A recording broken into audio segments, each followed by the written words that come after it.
Once upon a time in the bustling city of Enugu, there lived a middle-class family, Mr. Koko and his loving wife Adogo. They were blessed with a beautiful daughter named Zikora, their pride and joy.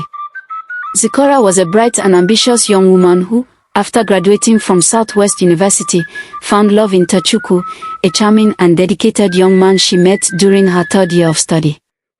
Zikora and Tochukwu's wedding day, joyous celebration, guest dancing. Their love blossomed and led to a joyous wedding, a celebration filled with laughter, music, and the warmth of family and friends.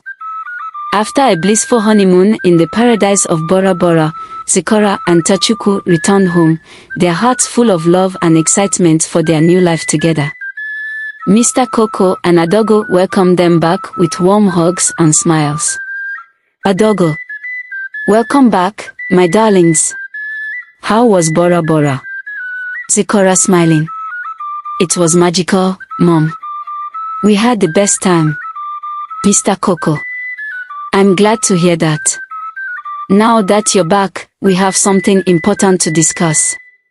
Tochukwu curious: "What's this, sir?" Mr. Koko: "This is a gift for both of you, a chance to start a new chapter in Canada. I've arranged for your relocation, all expenses covered." Zikora and Tochukwu exchange surprised and joyful looks. Zikora teary-eyed: "Canada? Dad, this is incredible. Thank you so much."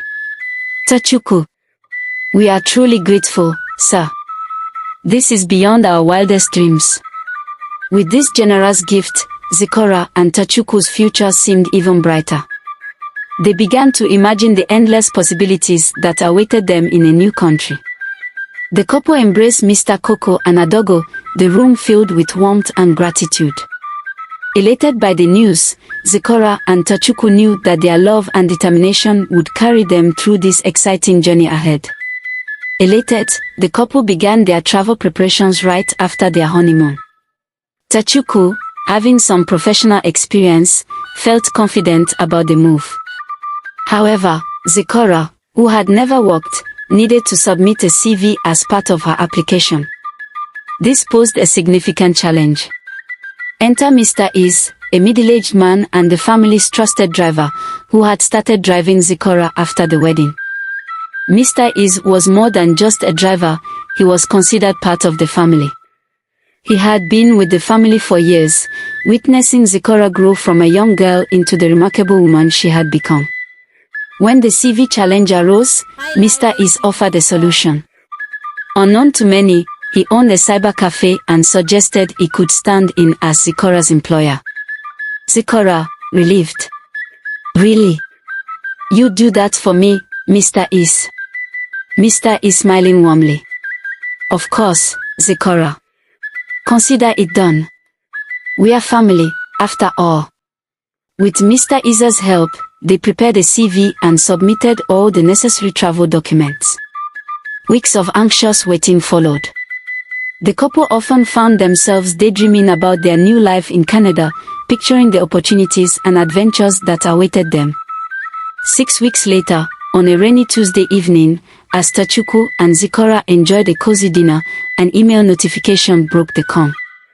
Their hearts raced as they opened the email from Canadian Immigration. Tochukwu excited: "Look, Zikora, an email from Immigration." But their excitement quickly turned to despair as they read the email. It was a visa denial, citing a falsified document. The room, once filled with warmth and laughter, grew cold and silent. Zikora shocked and dismayed. "What? How could this happen? We did everything right." The joyful dinner turned into a scene of sadness and confusion.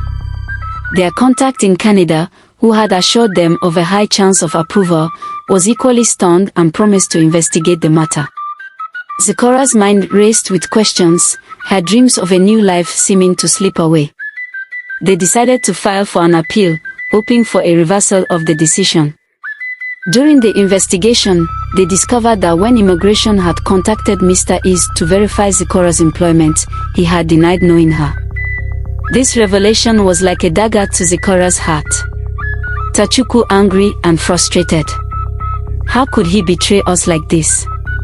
He was supposed to help us, not sabotage us.